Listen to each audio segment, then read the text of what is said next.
I'm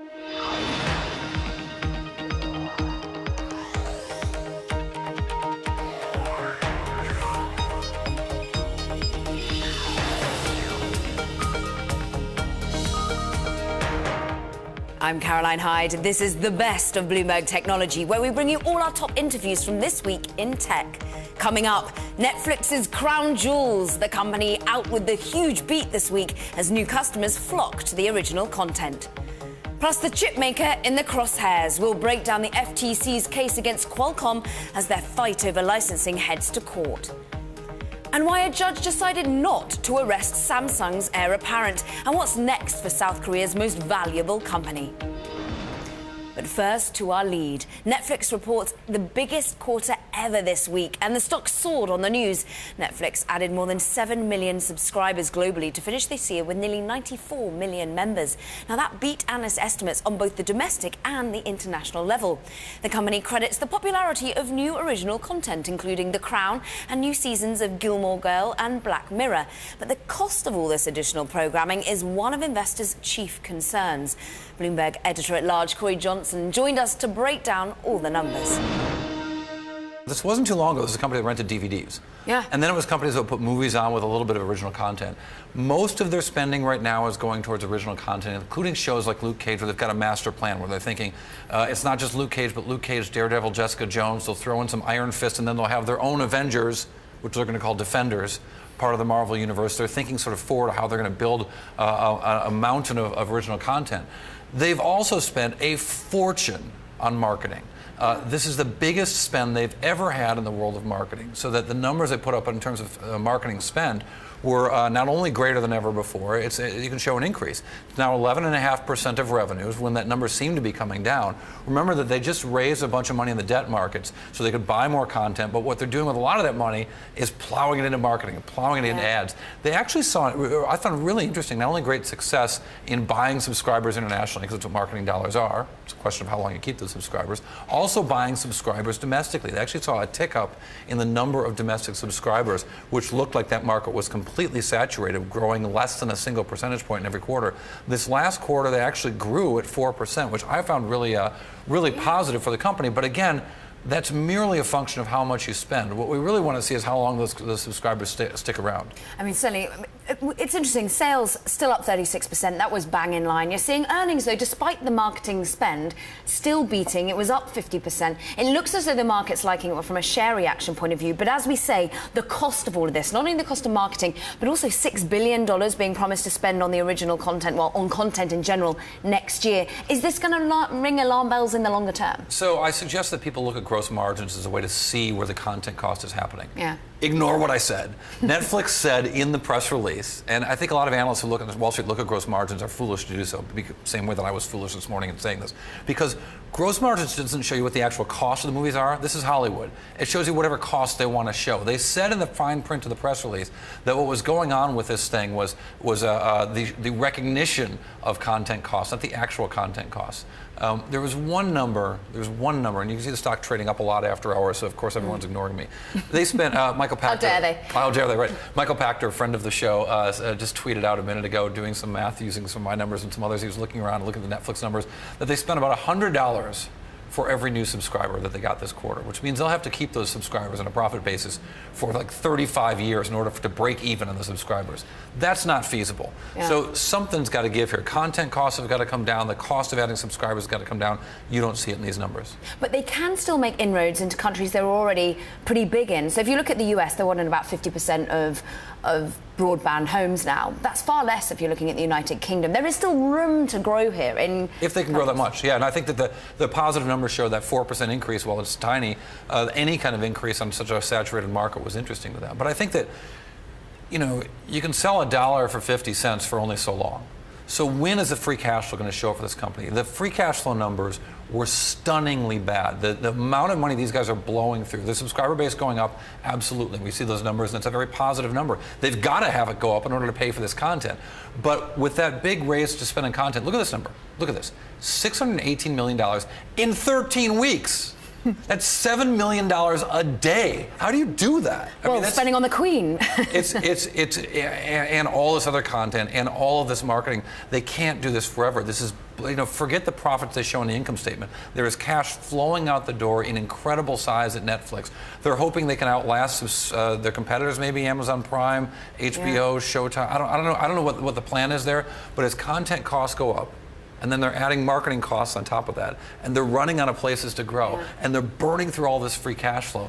It could be a real problem for this business. People can bid the stock up all they want, and it's done quite well, but eventually the piper's going to have to be paid. And we'll see how those shares trade up tomorrow, if indeed they hold on to these gains. Corey Johnson, as ever, great to get your perspective. Editor-at-large for Bloomberg Television. Staying with Netflix, it's now been 10 years since the company made its most important strategic shift away from DVDs and into streaming. And Bloomberg's Caitlin Meehan looks back at the company's evolution. In January 2007, Netflix announced a bold departure from its core DVD rental business. Watch Instantly allowed Netflix users for the first time to stream a library of about 1,000 movies and TV shows over the internet. Back then, CEO Reed Hastings explained the move, saying, mainstream consumer adoption of online movie watching will take a number of years. The time is right for Netflix to take the first step. Analysts were skeptical. There were just as many hold as buy ratings on the stock. But consumers saw something different and signed on in droves. By the end of 2010, Netflix subscribers had grown from 6 million to 20 million. At the same time, in-store rental giant Blockbuster filed for bankruptcy. Netflix next set its sights on a new venture in 2013, original content, launching what would become an arms race among its rivals. Netflix spent an estimated $100 million on 2 seasons of its first original series, House of Cards. Welcome to Washington. But original hits do not come cheap. By 2016, Netflix had produced more than 600 hours of original content at a cost of more than $500 million.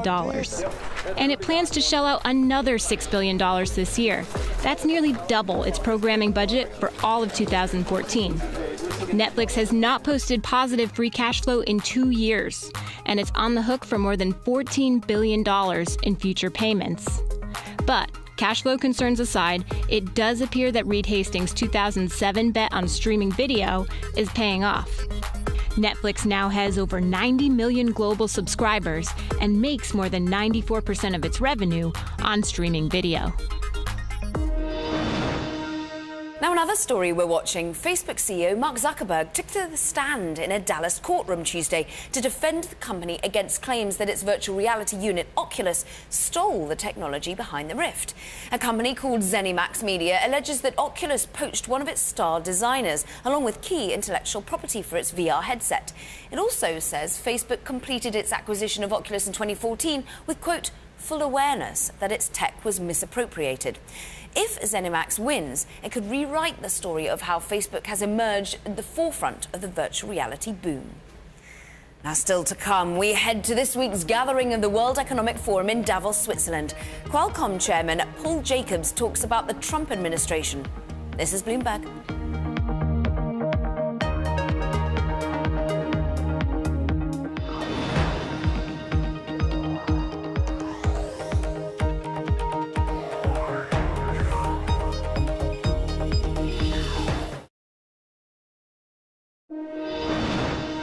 Now to a Bloomberg scoop. US regulators have filed a lawsuit against Qualcomm this week for allegedly using unfair practices to license its technology. Digging into the details, the Federal Trade Commission says Qualcomm forced Apple to exclusively use its baseband processors in return for lowering the rate of patent royalties it charged. The world's biggest maker of smartphone semiconductors disclosed back in 2014 that its licensing methods were under investigation by the FTC, and a major fine was possible. Qualcomm responded to the allegations, saying it has never withheld or threatened to withhold chip supply in order to obtain agreement to unfair or unreasonable licensing terms. Shares tumbled on the news. Now, Bloomberg Technology's Ian King broke the story and joined us along with Bloomberg editor-at-large, Corey Johnson. That's the bombshell for today. I mean, we've had very general accusations against them, obscure kind of legalistic accusations, but this is like specifically saying, no, Qualcomm, you used your position to basically force Apple to take your chips, and that hurt competition. I mean, we are seeing a share price reaction, Corey, but this is an ongoing theme, it seems. I mean, South Korea just last month seemed to be fining to the tune of less than $1 billion. But what sort of money do you think is at stake here? Well, it gets to the heart of the business model for Qualcomm. Fundamentally, the business model for Qualcomm is invent chips that they think are great and then license those chips out for other people to make those chips and install those chips and gain influence by having a standard, often standards written specifically for Qualcomm chips. So this really does get to the heart of their model is the relationships that they have with the companies that make the phones. And there is no one bigger single phone maker than Apple. It is a special model that Qualcomm has actually developed here, and right. How much do you think they can fight this in the courts? What's their record like? Their record is almost flawless. They never lose, which it sounds, I mean, when you look at all of the headlines, you look at all of the trouble they've had over the years, they only ever really lost one case against Broadcom back about 5 or 6 years ago. Everything else gets overturned on appeal. After years later, they do a deal, and they're very successful. But just to pick up on what Corey said, though, what they license is actually the fundamentals that go into mobile phone technology. What happens with the chips and the chip designs, that's another business. What today has established, or tried to establish for the first time, is a link between those two things. And that is the biggest threat to their business so far. So if we're thinking of losers and winners here, the fact that maybe they do end up being thought as guilty, rather it might seem to occur, who does eventually this win out for? Does smartphones get cheaper for you and I? Yeah, they would absolutely get cheaper if vendors, if phone makers could shop around for baseband chips. I mean, the baseband chip is one of the most expensive components in a phone. If they could shop around for that, they might end up with lower pricing here. And that's what the fundamental of this gets down to: is were those vendors, and was an Apple, was a Samsung able to go out and find the cheapest chips and the best chips they could get for connecting their phones to the networks, or were they compelled to go to Qualcomm because of other power that Qualcomm has in the marketplace? I think what's fascinating here is who's doing the talking. Is Apple, are executives there coming to the FTC and saying we feel that we've been hardly done by? Well, for anybody who's interested, if you read around page 25 of the filing, there's a lot of specifics about agreements between the two companies, deals that were signed, renegotiated, re-signed. Hard to imagine that came to the FTC in a dream and that they didn't get that information from somewhere. It wasn't likely that Qualcomm was sending them that information. And Apple's got everything to gain here. And Apple would certainly like to be able to play the providers against each other. They've been unable to do that according to what was in this complaint. And so the providers that could be winning out of the back of this, do we see any share reaction? Intel, as we actually broke news on last year, has actually managed to get some of the orders, take some of those orders away from Qualcomm for the first time pretty much in the history in of the Apple phones. In the Apple phones, right. So a clear beneficiary there, but a lot of other companies have tried to, go against Qualcomm over the years and really have just faded away.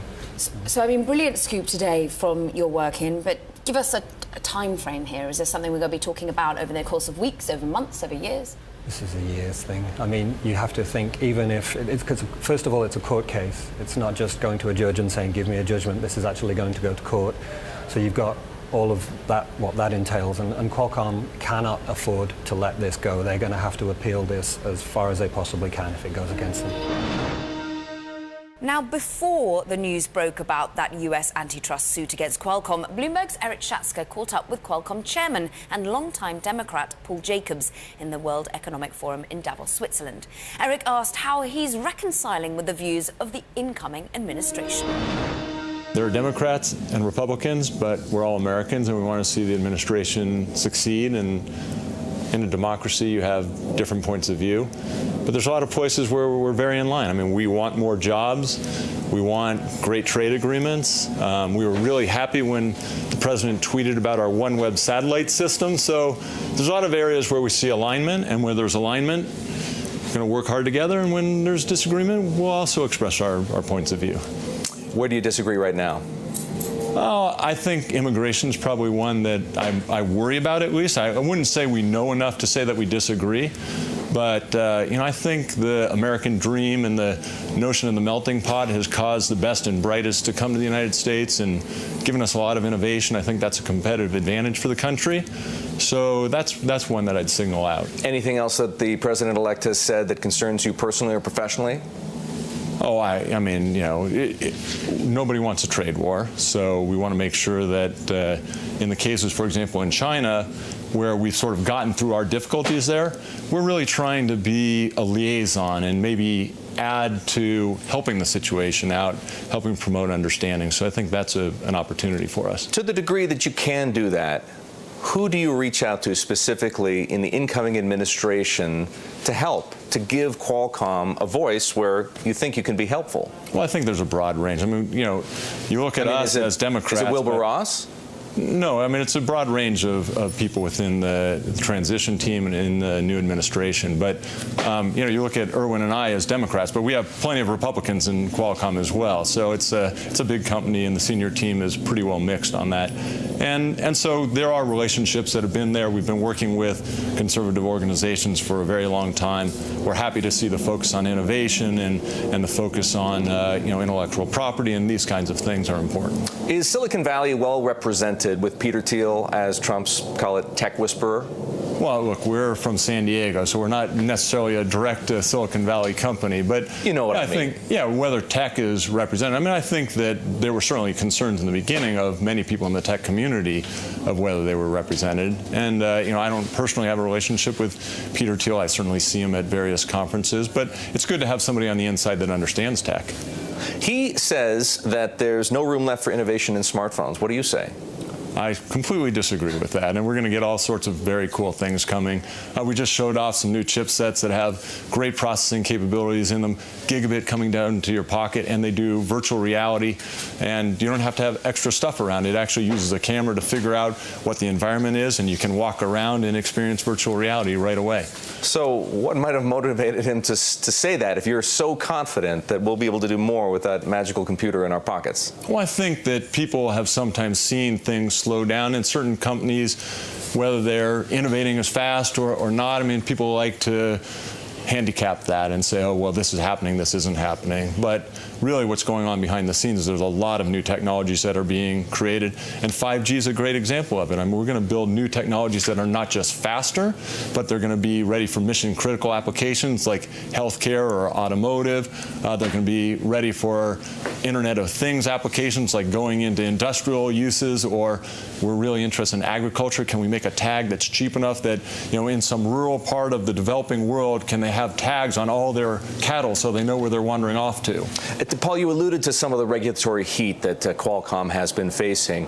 How smooth an approval process can you expect for NXP, $39 billion acquisition, biggest ever in the semiconductor industry, with the regulatory pressure you're still under in a number of localities around the world? So, we think that it's a very complementary thing. We didn't build the deal off of a lot of synergies. Obviously, people get very concerned when they see big synergies from a regulatory standpoint. They also get concerned to see if you're getting too vertical or you're getting into a market and having too big of a stake in a market. And I think that in this case, it's very complementary. If asked, would you be willing to spin off the manufacturing facilities? The fabs? Yes. That's not our first thought. I'm not sure why somebody would ask us to do that. But look, we'll listen to what the regulators have to say for sure. Coming up, a South Korean court rejected the arrest warrant for Samsung's heir apparent this week. So does this mean Jay Wiley is off the hook from accusations of bribery? We'll discuss the greater implications for the Korean tech giant next. This is Bloomberg.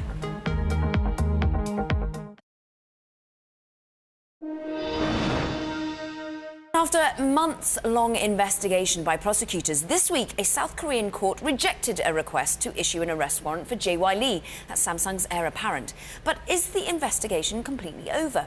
We spoke with Troy Stangarone, Senior Director at Korea Economic Institute of America from Washington, along with Jeffrey Kane, an author and journalist currently writing a book about Samsung. For South Koreans, this would not be something out of line. Many South Korean business leaders in the past, including Jay Lee's father, have been convicted of white-collar crimes. Jay Lee's father, Chairman Lee Kun-hee, the Samsung chairman, was convicted twice of white-collar crimes. And because of his economic benefit for the nation, he was given 2 presidential pardons by 2 separate presidents, one in the 1990s and one in the late 2000s. And he continued his chairmanship throughout his life. He's now incapacitated from a heart attack, and his son is preparing to take that chairmanship most likely. He's now the vice chairman, so he's technically the second in command of the empire, even though he's leading in fact. Yeah. Troy, elaborate therefore, even if this isn't that much of a surprise potentially to those in South Korea, how much should international investors and consumers brace themselves for change within Samsung on the back of this investigation?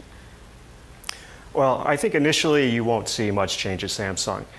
This is a company that the family's controlled for a very long time. They have a plan, and even if he were to face continued legal issues, I think you'll see that plan continue.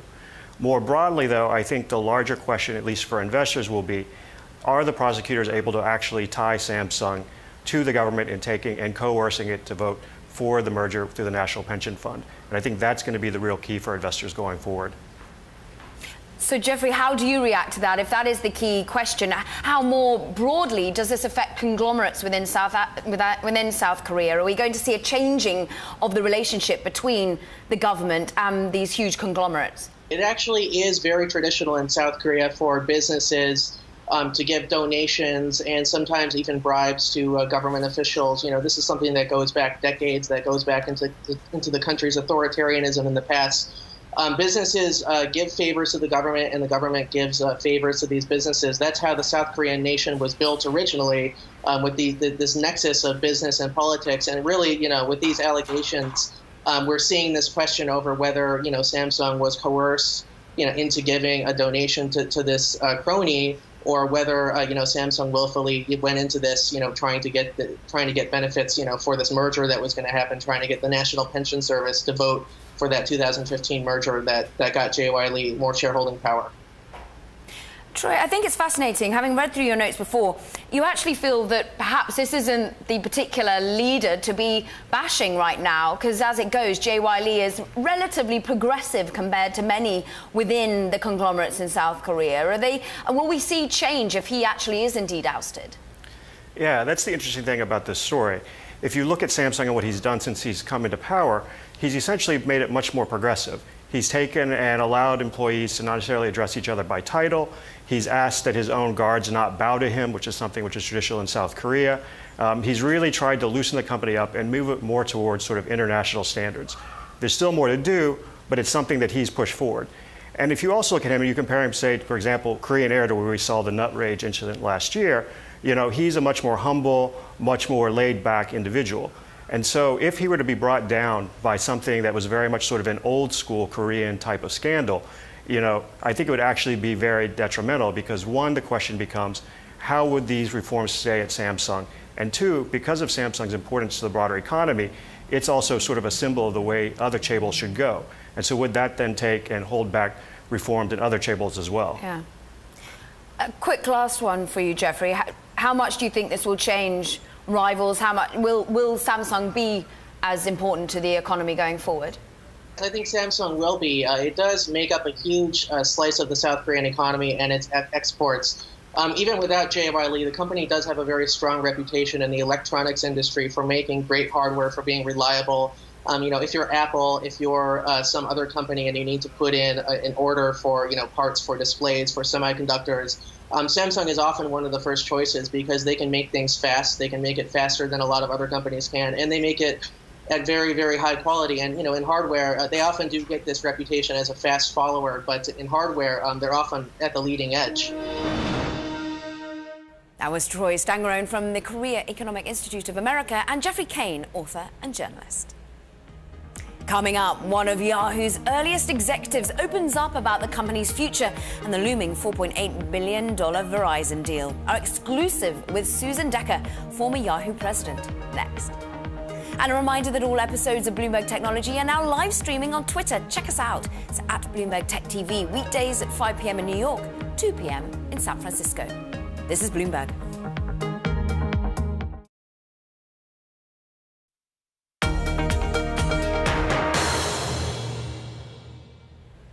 Welcome back to the best of Bloomberg Technology. I'm Caroline Hyde. Now, Donald Trump was sworn in Friday as the 45th President of the United States. We've been asking many of our guests about the key issues impacting the future of Washington's relationship with Silicon Valley. Susan Decker, former Yahoo president and independent director of Berkshire Hathaway, joined us for a lengthy conversation on Wednesday ahead of the inauguration. We got started by asking her about President Trump's approach to technology and the changes that will come with this new administration. The relationship between Silicon Valley and Washington is a very good question, and one that I think was due for some conversation this year, regardless of whether Hillary had won or Trump won. And I think that's true because there are some broader economic factors out there. You know, we're a generation today where our children at the age of 30 are fewer than half of them are likely to be making more than their parents in income, which is a big reversal from the trends in America for many, many years, where each set of parents felt like they wanted their kids to have it better than them. And what's happening, there's many reasons for that, but tech does play a role in the sense that a lot of the great innovations here that have added so much to this economy in the Bay Area and to other economies haven't necessarily been shared by all of America.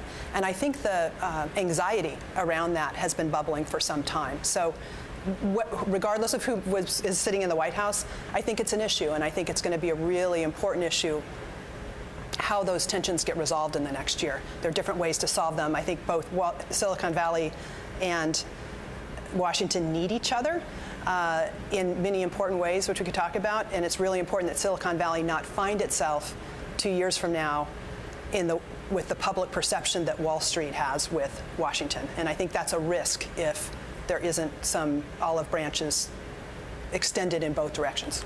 And so how potentially can Silicon Valley step up to a responsibility to ensure that globalization works for the many and not just the few? Is it about skills that they can provide? How can they ensure they are more inclusive?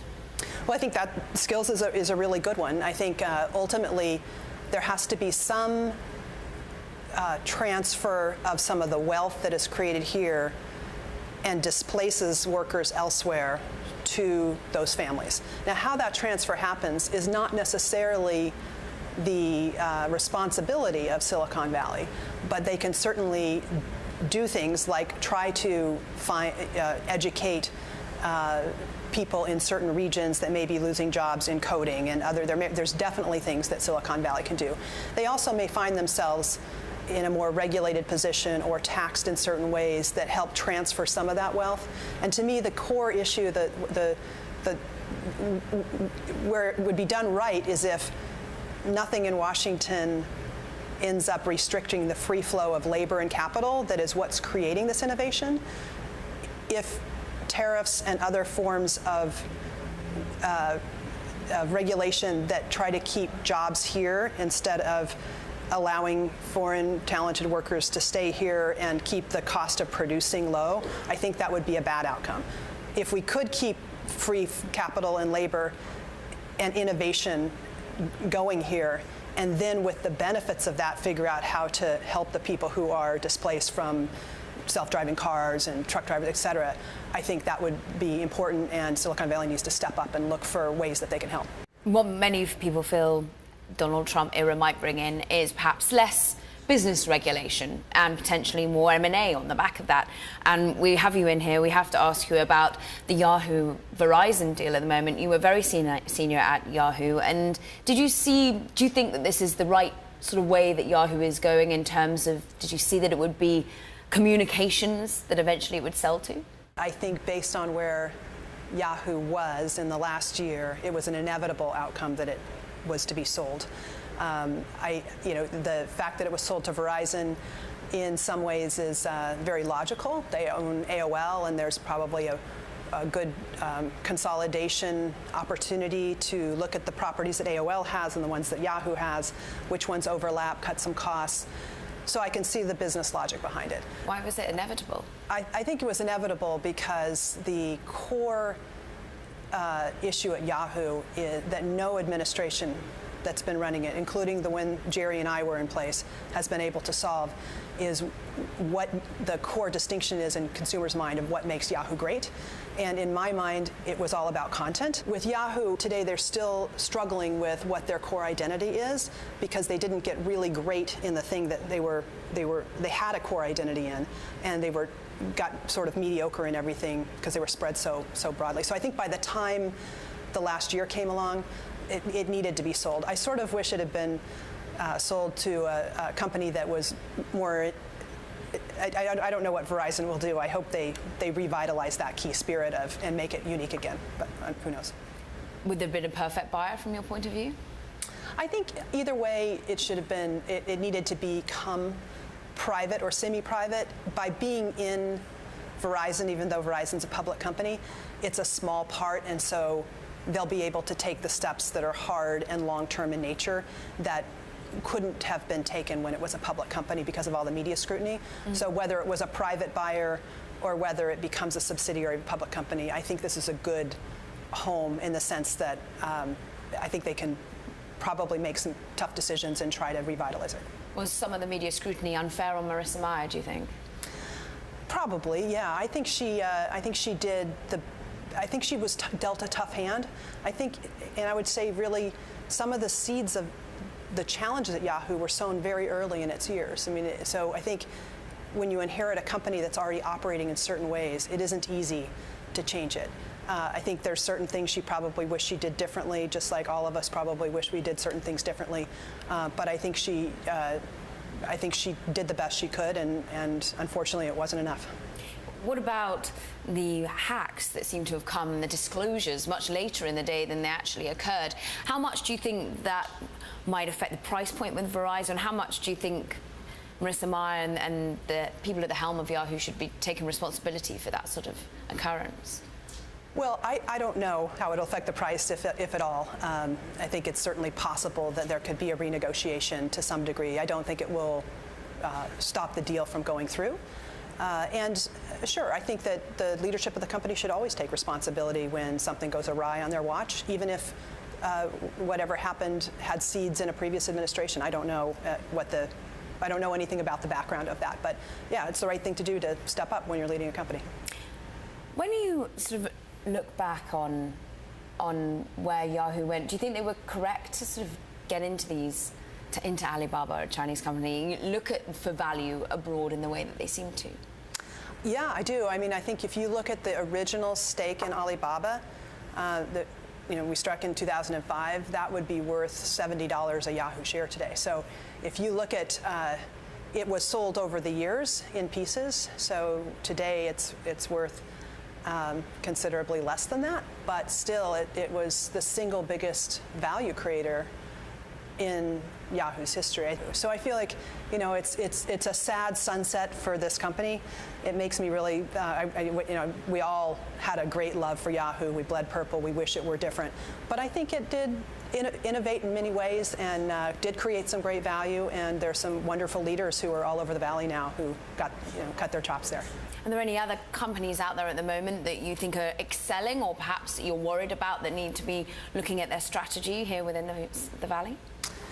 I think that we're in an unusual situation here for Silicon Valley. We touched on it earlier, but you have companies like Apple, Google, Facebook, Amazon, Microsoft in the top 10 in market cap in the world. So when you think about top companies in the S&P 500, Silicon Valley and north to Seattle are a big part of that. So it's very important that this relationship with Washington gets resolved in an effective way. A man who's spoken about the way in which the pie is divided is Warren Buffett, a man you work alongside at Berkshire Hathaway, and a company of significant scale and value in and of itself as well. It seems to be sitting on quite a significant cash load at the moment. Is this something that you see being returned to investors at any point? I would say it's possible. I don't think there's any pressure in the next several years to be returning that cash. I think one of the things that's so remarkable about Berkshire Hathaway is it is a collection of businesses that generate a lot of cash, and many of them generate more than they need, and others are quite capital intensive, like the railroad businesses. So you have insurance and other consumer businesses that generate cash, and a tax-free, efficient way to reallocate that cash to businesses that need them. And that's been a wonderful model. So, but it isn't a model that's even every year. You know, a major acquisition could come up, and it's good to have the resources on the balance sheet to be ready for that kind of acquisition coming up. So that I don't see, as long as the core capital allocation proposition is working for investors, taking capital that's not productive and putting it into highly productive uses at a value-creating way, I think investors will be tolerant of short periods of time where the cash builds up before the next big deal. Coming up, we speak to Facebook's head of European operations and dive into the key areas the tech behemoth is targeting in 2017.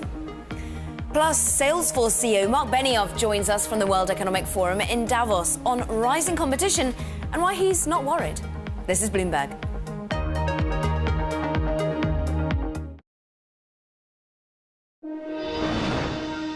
Facebook has just revealed a massive survey. The social media giant unveiled the 2017 Future of Business survey in partnership with the World Bank and the OECD. We caught up with Facebook's Vice President of Europe, Middle East and Africa, Nicola Mendelsohn, and asked her about the major takeaways from the survey. Take a listen. We've actually found that on the whole, businesses are feeling pretty confident about where their businesses are right now. But actually what's really interesting is the outlook for 6 months from, and that's when they're feeling much more confident. And you can go into the survey, anyone can go into the survey and really dig in and have a look about different countries, how they're feeling. One of the things that stuck out to me when I was looking at it was actually that the UK small businesses were on the whole feeling much more confident than the rest of Europe about their outlook for their businesses.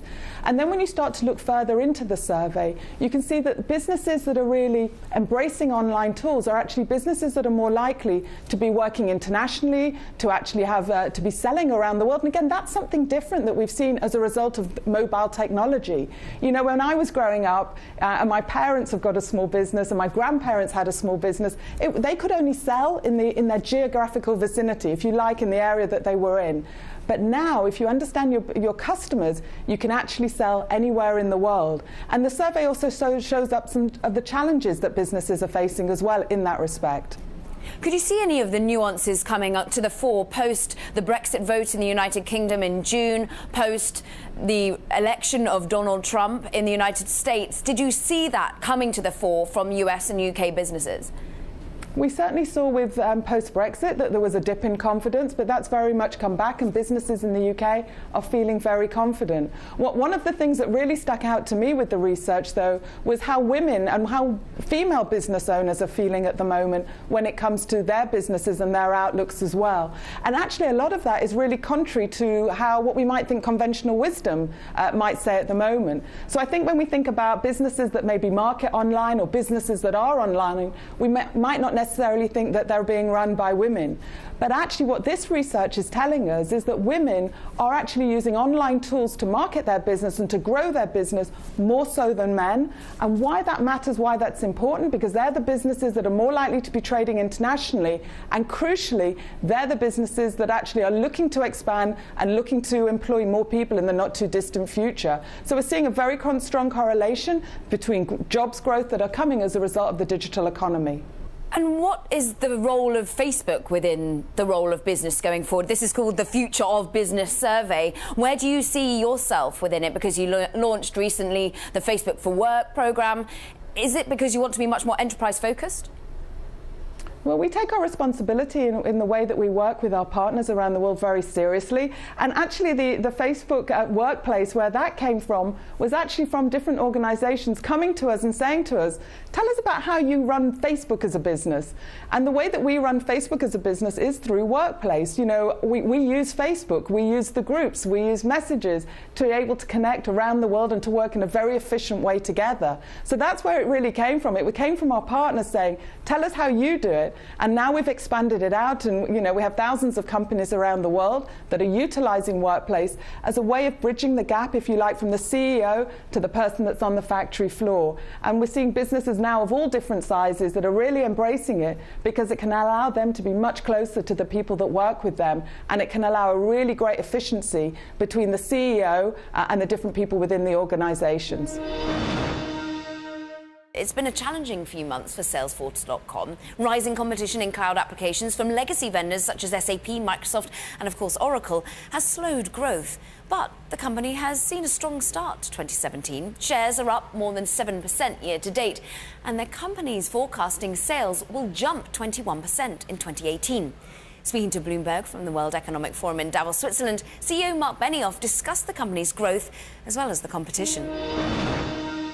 We had to just do what we were doing right from the beginning, which was connect with our customers and help them connect with their customers in a whole new way. And that's what is so exciting about what Salesforce does today. I mean, that's why so many companies here at Davos you see using Salesforce, because there's this sea change going on and that companies are really working hard to develop that customer intimacy, and Salesforce. But you've got a lot of competition. How do you compete with the other pretenders to what you invented? Well, on one side, Amazon's a great partner of ours, actually, and we and a great customer of ours too. In fact, Amazon uses Salesforce to connect to its customers in sales and service and marketing. Right. But on the other side, we also work with a lot of amazing retailers like Brunello Cucinelli, who you know, or Louis Vuitton, or even See's Candy. Why do you think they all run? I have a feeling you know Brunello Cucinelli. That's not fair.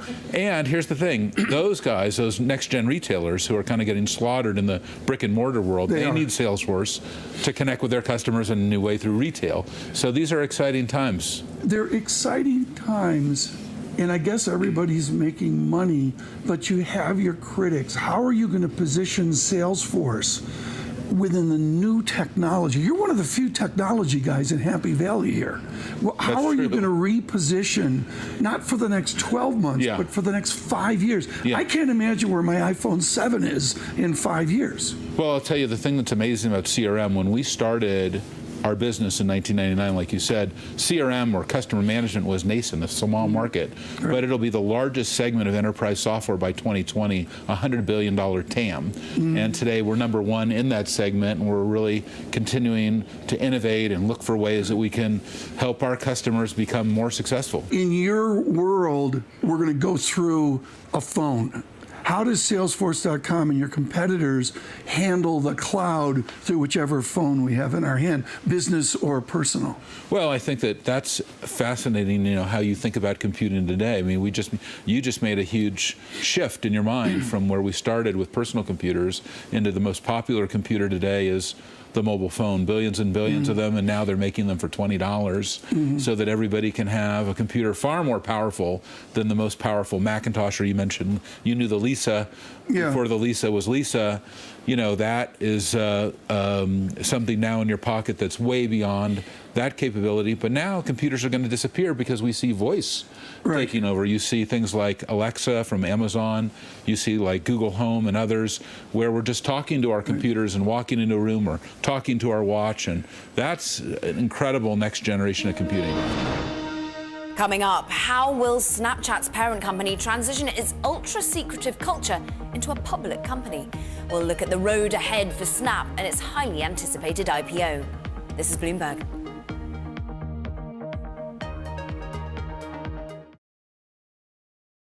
As we reported last week, Snap has chosen London for its European headquarters, despite ongoing Brexit concerns. Snap is gearing up for an IPO in the months ahead, and Snapchat's secretive culture, is now coming into focus. CEO Evan Spiegel's leadership style is getting tested as he convinces investors of the company's potential. Executives have been reluctant to release any details that are not legally required to divulge. We caught up with Bloomberg's IPO reporter Alex Barinka and Bloomberg technology reporter Sarah Fryer. Take a listen. They are a secretive company, and they're really young. And so you're going to need to see some visibility into the future. You'll recall right now they're on file confidentially. So there is some financial information filed with the SEC that some people have been able to get their hands on. But until we see the actual S1, we won't have that filed publicly. We won't have income statements, balance sheets, things like that.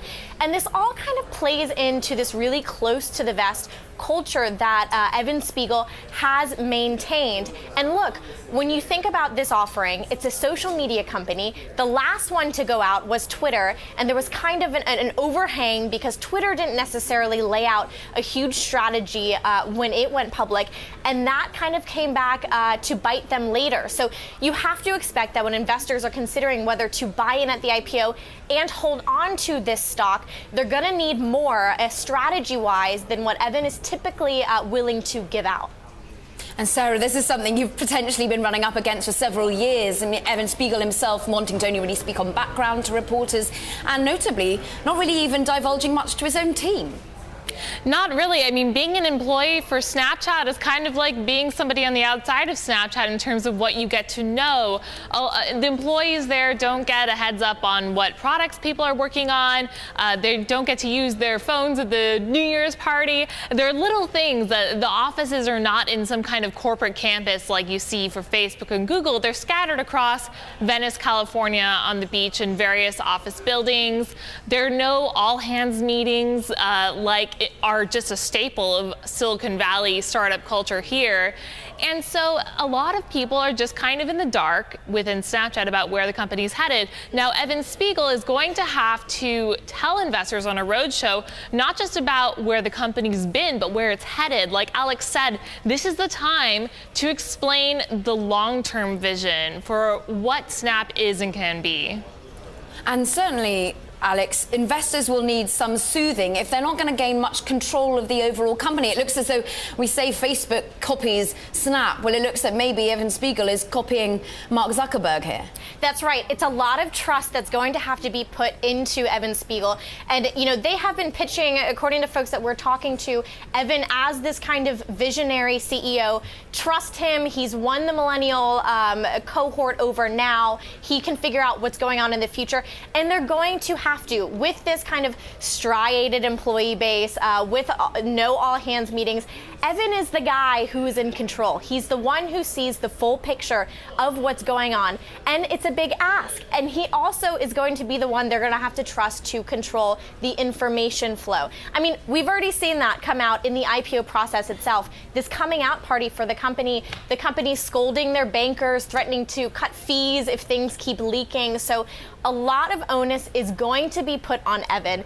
And again, after Twitter has gone out, after, you know, some of these missteps with these other very big founder-led companies, it's a big ask of investors to do.